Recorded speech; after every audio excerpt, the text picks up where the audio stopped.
Oh, okay. Good afternoon, everybody. This video is about the German working classes between 1914 and 1990. It is part of um, the section C, the breadth study of the German 1871 to 1990 A-level unit that we're teaching this particular group. Okay, just the immediate context there. You can see on the left hand side the 81 lessons since we began the course way back in 2018, so we're very near the end now. 3 lessons to go basically to complete the 81 hours. So this lesson is a section C, breadth study, society lesson, focusing in on the German working classes. We've already covered the German working classes from 1871, actually up to 1914. That's actually a mistake on the on that slide there. We've covered it up to 1914. So this lesson is about 1914 up to 1990.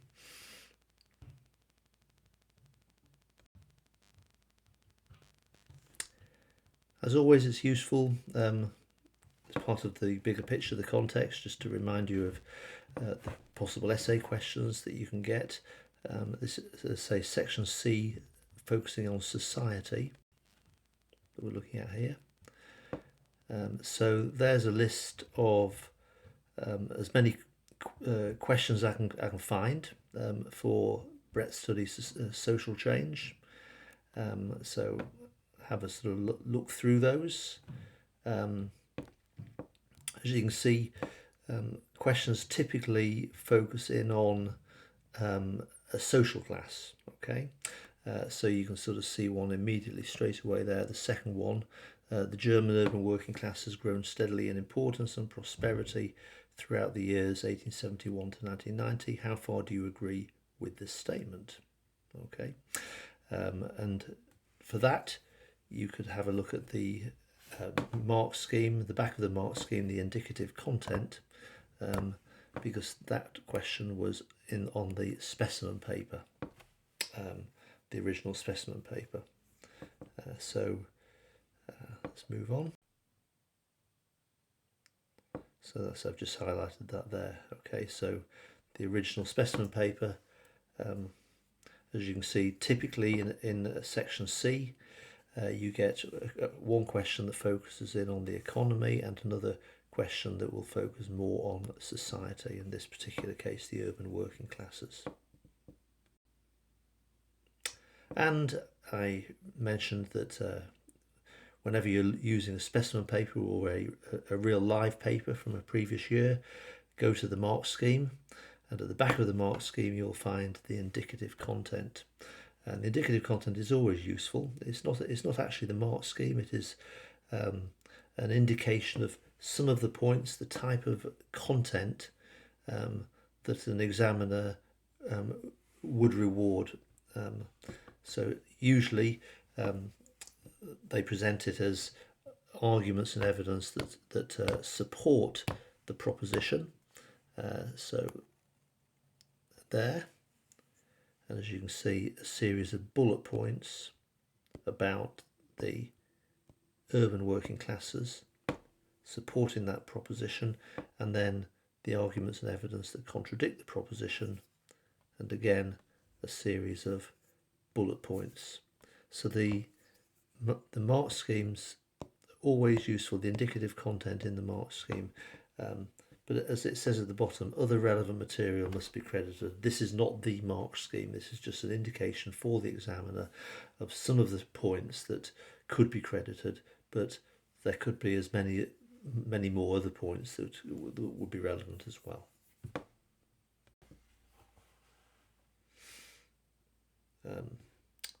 So what I've done there is I've just simply taken it from the mark scheme and presented it as 2 columns. Okay, so again, have a quick look at some of those points. So the growth in urbanisation increased over the period. Remember, the period is 120 years. Urbanisation increased the size of the working class, hence increasing its importance. That was reflected in the growth of trade unions, well established by 1914, played an important part in the 1920s and again in the Federal Republic post 1949. And then the political importance of the working class, shown in the growth and importance of the SPD. And the introduction of welfare reforms in the 1880s under Bismarck and again under the Nazis reflected the political importance of the urban working class. Useful and relevant point. Keep the working classes happy because you need their support for political reasons.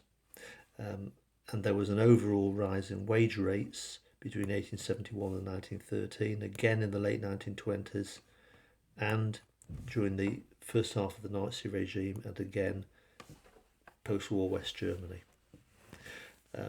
Arguments and evidence contradicting the proposition about the importance of the working classes. Okay, there were serious setbacks to prosperity in both world wars and, of course, the Great Depression. The growth in prosperity has seldom been steady. It's been an uneven growth. Okay, there was a slump, as you know, in 1873. And very troubled really until 1895. Then, of course, the Nazi regime abolished trade unions in 1933, and free trade unions were only re-established in West Germany after the end of the Second World War. Post-war boom and economic miracle was punctuated, so of course you know about that the economic miracle punctuated by slowdowns and recessions, especially the oil price shock of 1973. You remember Helmut Schmidt, who did that in-depth study 4.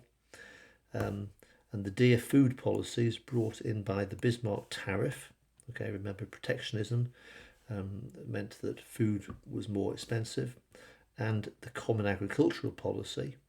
So notice how what you have with this is connections are made between two very different periods in the same way as connections were being made there and there. Okay, and that's something the examiners are looking for your ability to do, point out similarities. So that those policies favoured the countryside more than the cities. And so that indicates that the interests of the working class could on occasions be ignored, and therefore arguably their importance relative to the rural workers on some occasions was not as great. Okay, so you get an idea of how to approach this particular type of question and the type of points they're looking for. Okay, so you can expect similar questions that focus on other social groups. Okay, so in addition to the working classes, we currently have modelled answers in one place or another that you can look at to help prepare you for the examination. Or, if not model answers, indicative content to possible questions on women. Okay, so see the Alan Farmer revision guide, pages 90 to 91. Also the 2017 paper, indicative content, and of course the examiner's report, where they have scanned answers.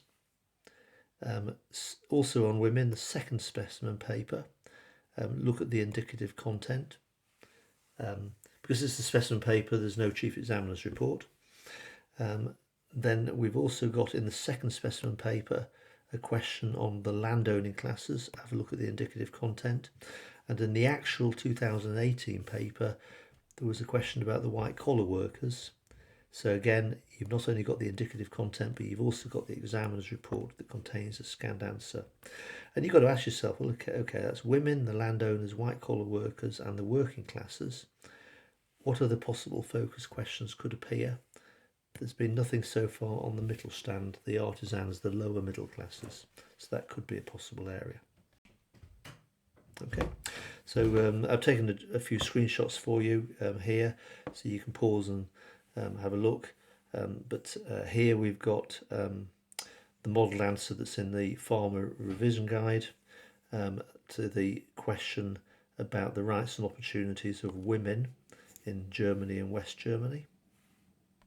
And again, it points out at the bottom there how the answer did.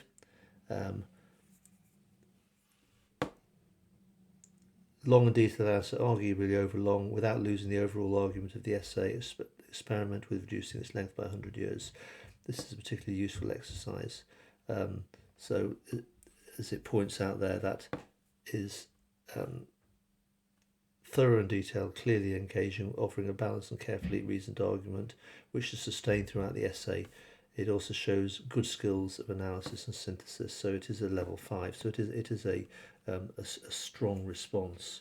And of course, you've also got the annotations throughout that are pointing out the strengths of each paragraph. So have a good look at that. That's a typical one on women. There was a question on the role of women in the 2017 paper. So again, if you go to the mark scheme, have a look at the indicative content. You've got the points for and the points against. Okay. And then you go to the Chief Examiner report for the same question, and you've got a little summary by the Chief Examiner of how candidates fared on that particular question about women. And then you've got an extract from another. And it tells you that that particular response got level 4, so not a perfect response. There were areas it could have been improved on. Then on the second specimen paper, there was a question about the changing role of women. So again, because it's a specimen paper, there is the indicative content. So you've got the points for and the arguments against. So useful material there. And then also on the second specimen paper, you've got a question about the landowning elites, to what extent they enjoyed social dominance and economic power. So again, you've got argument for and against in the indicative content of the mark scheme for that. And then you've got a live question from the 2018 paper, which was about the significance of the white collar workers. And so if you go to the actual mark scheme and the indicative content, again, you've got some examples of the type of points that could have been put for and against. And then because it's a live paper, they've actually scanned a live, genuine answer, which you can read. And at the end, you're told that it achieved level 5. So that's a very strong answer. It would have been awarded A star. So lots of real. Okay, so that's just by means of a preamble, just to before we get into the subject of the working classes. So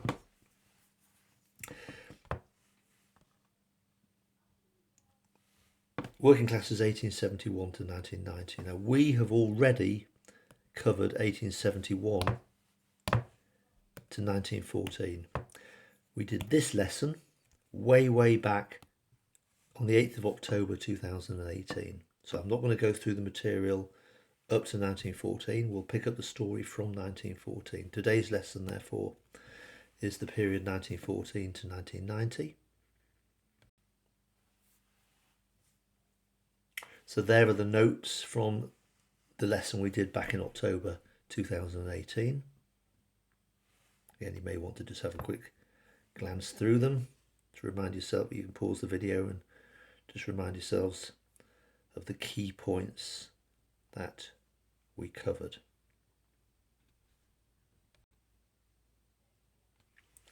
Also, before we start this lesson, there is a Quizlet that you could have a look at. As you can see, 31 questions, and they're all about the working classes 1871 to 1914. Okay, the period that we covered way back in year 12. Okay, so 4 strands for you to mind map. Hopefully you've printed off this mind map. You've attached it to the middle of a sheet of A3 paper, so you've got lots of space around the edge to map your points. If you haven't got the A3 paper, stick 2 sheets of A4 together and then stick the mind map into the middle of it. We'll start with World War One. There's the picture. That's the picture we'll be moving towards. By the end of this lesson, we'll have gone through this basic content. So, in a nutshell, World War One. What are the key points? So the usual sort of routine. I'll talk you through the in a nutshell, and then there's a bit more detail that sits beneath on the next few slides, and we'll work our way around. So in a nutshell, so the working classes in the Second Reich, 1871 to 1914, secured the legal right to representation through two organisations. Now think of it in terms of politically and economically and socially, those key historical words. So politically, the working classes were represented by the Social Democrats, and they were represented in the national parliament, the Reichstag, and in the state parliaments, the Landtags. Okay, so they had their own political party to represent their interests. Economically, and to some extent socially, they were represented through the growth of trade unions that represented their rights, the rights of the workers, as opposed to the employers, the bosses in the workplace. So they had secured gains in the Second Reich. Now in 1914, when World War One, at the time it was called the Great War, broke out, both of those organisations, the SPD and the trade union movement, backed the war effort. And we've done about Bergfriede. We did that way back in depth study too. Okay, the genuine sense of national unity in 1914, because the feeling was it was sold to the German people as being a defensive war and a just war. Okay, so the working classes accepted it. Okay, supported the government. Okay, so as a result, for the first 2 years, 1914 to 15, on the whole, the working classes supported the war effort. But the expectation was it would be a short war and a victorious war, and with no end in sight to the war and the mounting casualties and the increasing pressure on the home front, the mood of the working classes started to move into an anti-war position from about 1916 onwards. And in particular, you remember that Hindenburg and Ludendorff created a silent military dictatorship in the second half of the war, and they introduced strict controls over the labour market, over the working classes, such as, for example, the Auxiliary Law of 1916 that we did in depth study too. So by early 1918, the working classes were starting to be very vocal, protesting openly against the war. But the point is, the demands were not really political demands on the whole. Okay, there was a big strike, for example, in January 1918 in Berlin. Nearly 500,000 Berlin workers went out on the streets and they went on strike. But on the whole, the demands were not to change the regime, but the demands were to end the war, motivated by mainly economic considerations. They wanted food. The impact of the blockade, the British blockade, meant that there were food shortages, etc., etc., and of course the impact of casualties. So the demands were non-revolutionary in nature. Okay, they were not pushing for a change of regime. They were looking for the existing leadership to change their approach, but they were not looking to end the monarchy. Okay, so they didn't particularly, but on the whole, were not pushing for an end to the monarchy. Now, of course, the monarchy did come to an end for the reasons we've looked at in depth study too. So won't go into that, but the particular reasons for that, the stab in the back and the military, etc., etc. And of course, there was a radical edge in some quarters with the formation of the Soviets and the Kiel Mutiny, and those sorts of pressures that ultimately led to the collapse of the monarchy. But on the whole, the working classes were not revolutionary during World War One in their attitude towards the regime. So again, the detail. Have a look through it. You can pause the video. I'm not going to talk you through the detail. Try to pick up on the keywords in bold. They're the sort of points that really should be mapped onto your mind map. Turnip winter of 1916-17, the food shortages, mass casualties. Of course, the knowledge of what had happened in Russia did increase the political opposition amongst the working classes. Okay, there's the reference to the Berlin workers on strike. Spread across Germany, more than 1 million in strike by the end of February. Unrest, which led to the fall of the Kaiserreich and the creation of the Weimar Republic. There's a picture there from the Berlin strike, January 1918. Okay, so that's our first bullet point. So let's pick up the story now with the Weimar Republic. Okay. So, in a nutshell,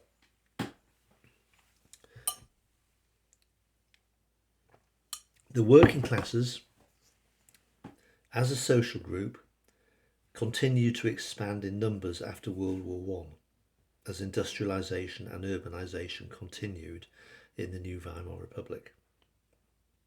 And that was especially the case in the mid-1920s when, as a result of the Dawes Plan, and you remember we covered the Dawes Plan where we looked at the Section C, the economy, American businesses significantly invested in the German economy. And that meant that the industrial sector, in other words, urbanisation, continued to expand. So the continued expansion of towns and cities, urbanisation, use the correct words, at the expense of the countryside. And that was an ongoing feature that had been happening before 1914 and picked up and continued in the 1920s as the Weimar Republic began to recover from its very shaky start.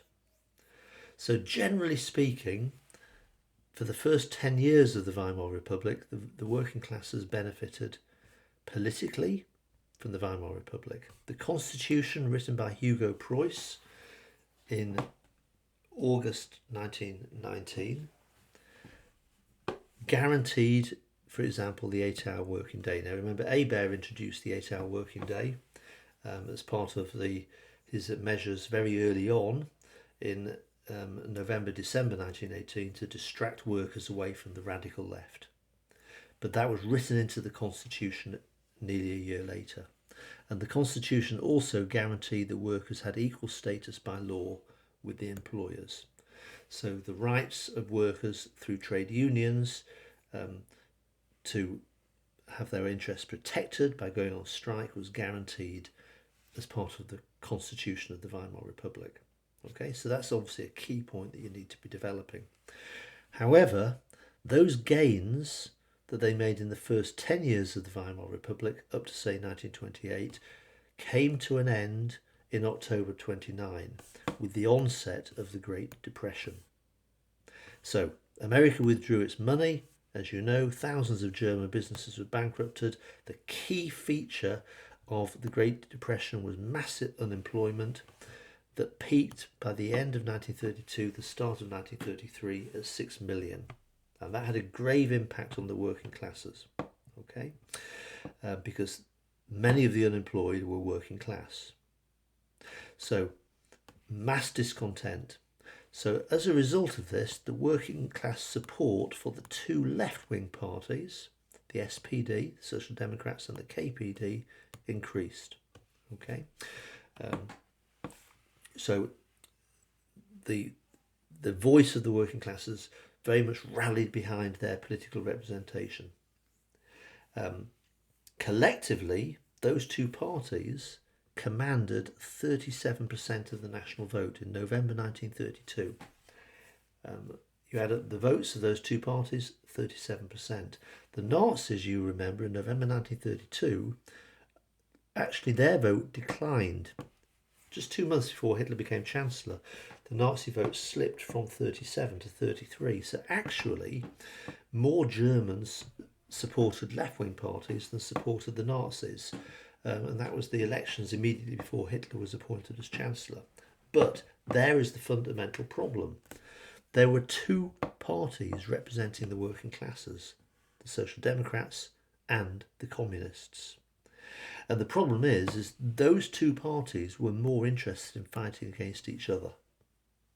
So the argument is, if the SPD and the KPD had worked together, had formed one political party, then they could have blocked Hitler's rise to power in January 1933. But because they were more interested in fighting against each other rather than fighting against Hitler, that wedge, or that fracture within the working class movement, enabled Hitler to drive a wedge between them, which enabled Hitler to not only become Chancellor, but then in the months after he became Chancellor, Hitler was able to, of course, take on the SPD and the KPD and crush them. So they were significantly weakened by the fact there were two political parties representing them. The other thing that, of course, the Great Depression did is it weakened the trade unions. That's actually not written in a nutshell, but it's worth making a note of that. Is it weakened the trade unions because, of course, the main weapon of trade unions is the threat of a strike. But the threat of a strike, when you've got 6 million unemployed workers, is a meaningless threat because, of course, if workers go on strike, then the bosses, the employers, can easily fill those positions with unemployed workers. So the trade unions were fatally weakened by the Great Depression, and politically the SPD and the KPD, the fact that they were too busy fighting each other, fundamentally weakened the political representation of the workers. Okay, so that's an important point that you need to be able to develop if you're given a question about the working classes. So again, the detail that sits beneath it, there's a picture of Hugo Preuss. We talked about urbanisation, so there are some useful statistics. Berlin, if you take the capital of Germany, in 1919, less than 2 million. By 1925, it had doubled to over 4 million, more than doubled. Although urbanisation was at a slower rate than before. So if you actually look at the population of Germany's larger cities, they doubled from 1870 to 1890. They doubled again between 1890 to 1910. But from 1910 to 1940, they only grew at a rate of 36%. So urbanisation was happening, but at a slower rate than before. Generally, working conditions improved between 1924 to 29. Real wages increased. Again, you need to really make sure you learn statistics for this element of the exam. But also, social conditions improved. Lots of house building during the Weimar Republic. And the welfare system guaranteed by the Constitution. So if you fell upon hard times like unemployment, etc., there were insurance schemes that looked after those who were at work. And of course, that was one of the big problems, the reasons why the big businesses were unhappy with the Weimar Republic, because taxation was very high to pay for the welfare system that was introduced. So the system worked to the benefit of those people who were less fortunate, but the right-wing groups would have preferred money be spent on things like national rearmament and so on and so forth. Okay, and the SPD was the largest political party in the Reichstag until 1932. Of course, that changed in July 1932 when the Nazi Party burst into the scene and achieved 37% of the vote. At that point, the Nazis became the largest party, but throughout the Weimar Republic until then, the SPD were the largest political party. But then the Great Depression, huge impact on the working classes, 31% of Germans unemployed compared to 10% in 1929, peaked at 6.1 million by January 1933 when Hitler came to power. And there's our mind map. So we built up half the mind map now. Okay, so we've got two more strands to look at. The next strand is the Reich, Hitler's Germany, 1933 to 45. So what do we know about the working classes? Now, obviously, again, from Depth Study 3, a New Reich, 1933 to 35, which focused in on the beginning of the Third Reich, you know quite a lot about the working classes. And also, we looked at Nazi economic policies, 1933 to 45, way back at the end of year 12, after we had finished Depth Study 3. So you already know quite a lot about this anyway, so let's just pick out the main points in a nutshell. So the attitude of the working classes towards the Nazi regime, I think the key thing is it was mixed. It was a bit ambiguous. Okay, there were reasons to support the regime, but there were also reasons to oppose the regime. And the other thing is, attitudes did tend to change over time. Generally speaking, the attitudes were more positive in the early years, and then as the war approached and during the war, attitudes became more negative. Okay, so you need to be able to articulate that with detail in the exam.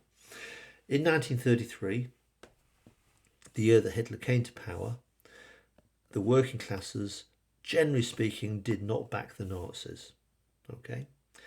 Now remember the elections of 5th of March 1933, which was 6 weeks into Hitler's term of office as Chancellor. They happened a week after the Reichstag fire. And you remember that the Nazis achieved 44% of the vote, which gave them 230 seats. Well, that actually, 44% means 56% did not vote for the Nazis. Okay?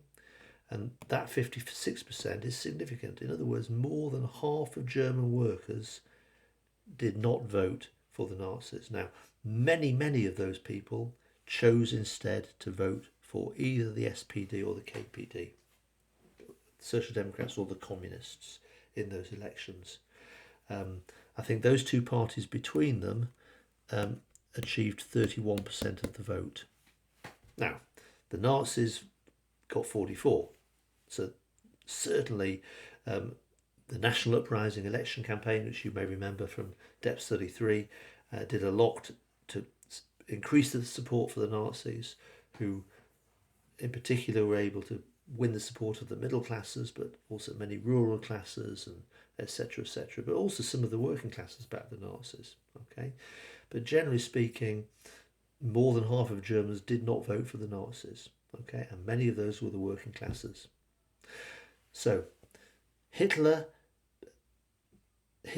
made clear that he had no interest in giving the working classes a voice in the new Germany. Okay, and that was very obvious, and he'd always made the point that he was a nationalist politician and that all social classes, working, middle and upper, should pull together behind the German banner. Okay, and there needed to be a mood of self-sacrifice behind a strong leader. So in Hitler's view, the representative organisations that represented the German workers, the SPD, the KPD, the trade unions, needed to be crushed because they were self-interest groups. Okay, they were putting the interests of the German workers before the interests of Germany. So those groups which represented the working classes were crushed and banned as part of Gleichschaltung coordination in the first few months of 1933. But in spite of losing their representative organisations, many Nazi economic and social policies benefited the working classes. So, for example, the Nazi policies addressed the unemployment problem. There were 6 million unemployed workers in January 1933. By 1936, most of those workers were back in work. So, as a result, the Nazis won some support from the working classes, although grudging and at very best passive. They were not really active supporters of the Nazis. There was a general acceptance that Hitler had created jobs for unemployed workers, and that was seen as a good thing. And remember that the Nazis introduced these mass organisations that kind of like seduced the workers into thinking maybe their life had improved. So although they lost their rights of trade unions and they lost the right to have a political party, they could no longer vote following the Enabling Act, etc., creation of a one-party state, Hitler created the German Workers' Front, the DAF, and it the DAF, through its various subsidiary schemes like the Beauty of Labour and Strength Through Joy, organised trips to the theatre and cheap package holidays, and improved the workplace with swimming pools and so on and so forth. So to a large extent, the working classes kind of grudgingly accepted the fact that their lives were improving under the Nazis in the first few years. But that started to change from 1938 onwards, because the regime began to prepare for war, which broke out, of course, in September 1939. And no doubt about it, the World War II did not benefit the working classes. Okay, during the war, the working classes very much turned against the Nazi regime. Okay, I mean, the regime basically destroyed Germany. It resulted in mass destruction. It resulted in Russia invaded Germany from the east, and the Americans and the British from the west, and mass bombing of German cities. And of course, the working classes had no choice. There was strict controls over labour. They were conscripted into the army. They were forced to go and build fortifications in the west, etc., etc. Okay, so the the organisations that controlled the working classes, such as the DAF, and add to that the powers of the police state, the Gestapo, the RSHA, the various repressive, terroristic apparatus of the Nazi regime, effectively meant that although the working classes turned against the Nazis, they really had no means to effectively oppose the Nazis during the war. So any opposition really amounted to no more than just grumbling, okay, and on the whole was ineffective.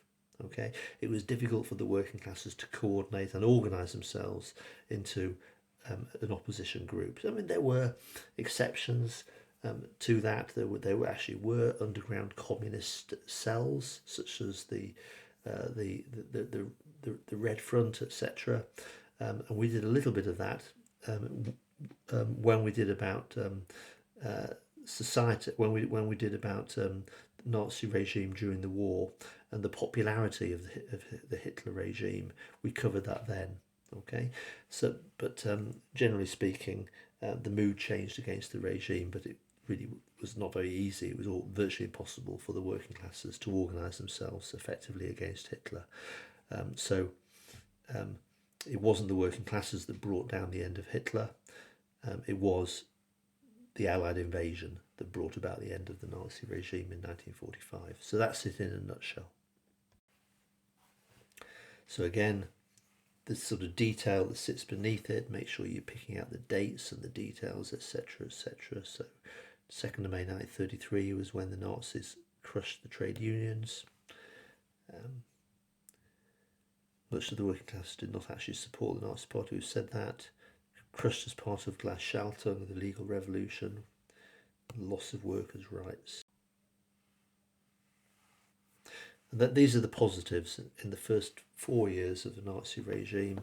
The various public work programs, rearmament, the German labour service scheme that was introduced. It all soaked up the unemployed, so that created the passive consent.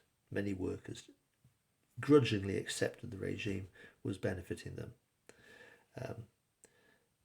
And of course, rearmament resulted in the further expansion of the industrial working class. So ongoing growth, 10% from 1929 to 1923, 38 as a result of preparing for war. So the Landflug, the flight from the land, continued during the Nazi regime. But from 1938 onwards, there was working class discontent. Generally speaking, the working classes were not really represented within the membership of the Nazi Party. On the whole, Nazi Party membership tended to be middle class, in particular lower middle class. Okay, so they didn't really have a voice through the Nazi Party. There was some opposition, such as Julius Leber, who was a consistent critique of the regime, and he was part of the working class resistance to the Nazi regime, but brave men such as Julius Leber found it very, very difficult to operate in the open. So it was very, very difficult to form an effective opposition. So that's the point, that during the war, opposition tended to be more dissent rather than active opposition. It tended to be more grumbling. So although there were resistance cells, on the whole, the working classes were tightly controlled.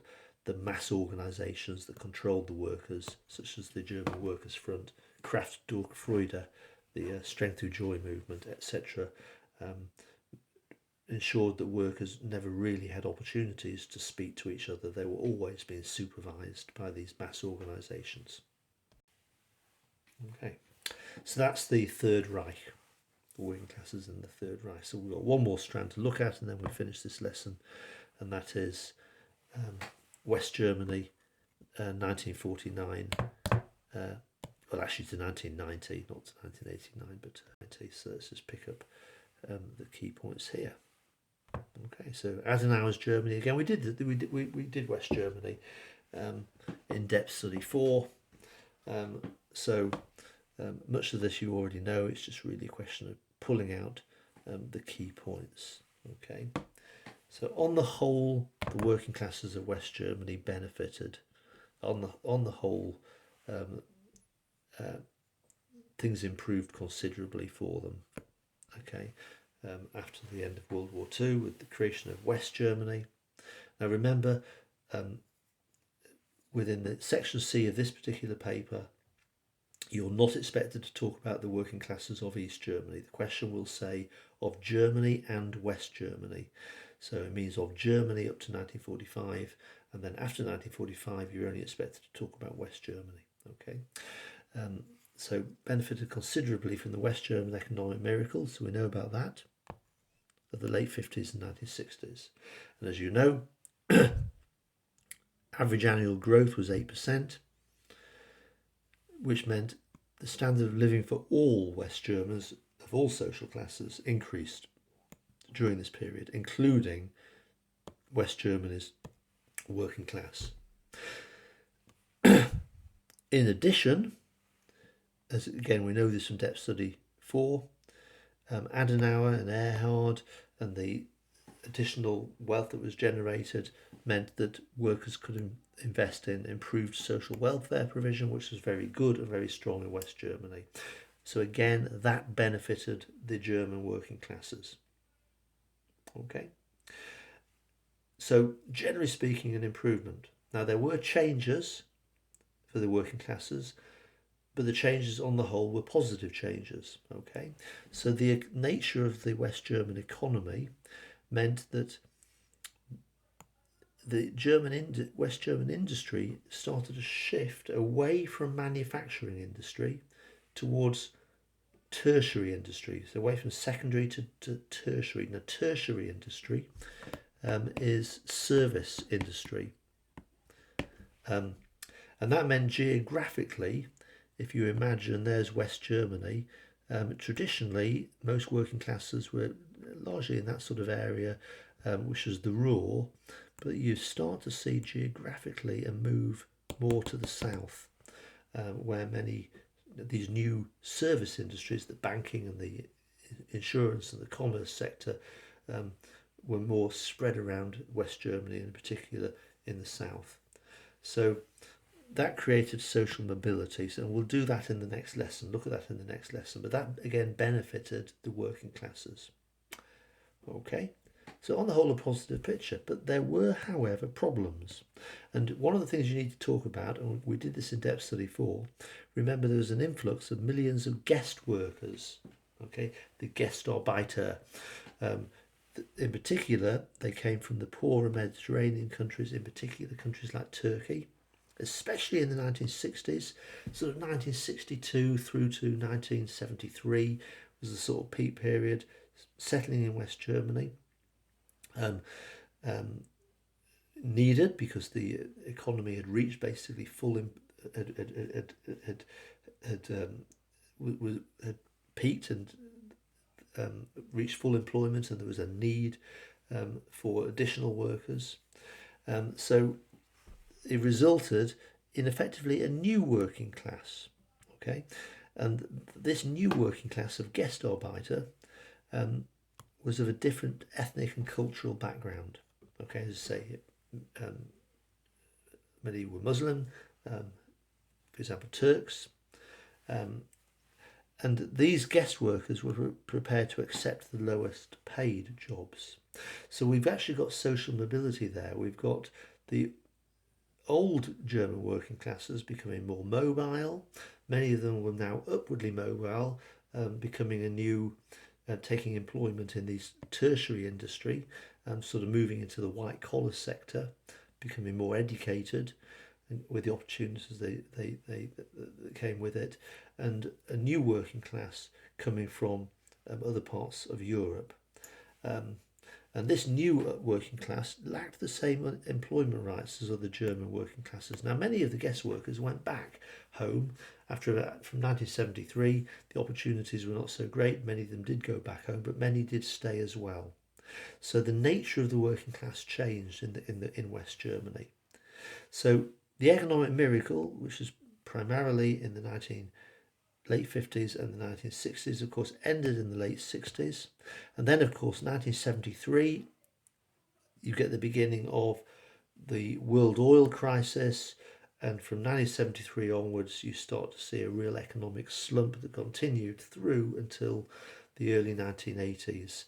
And a feature there was an increase in unemployment, and that, of course, also hit the working classes. So it wasn't a steady rise in prosperity of the working classes in West Germany at all. It was a mixed picture, and a change after 1973 that you need to be able to talk about there.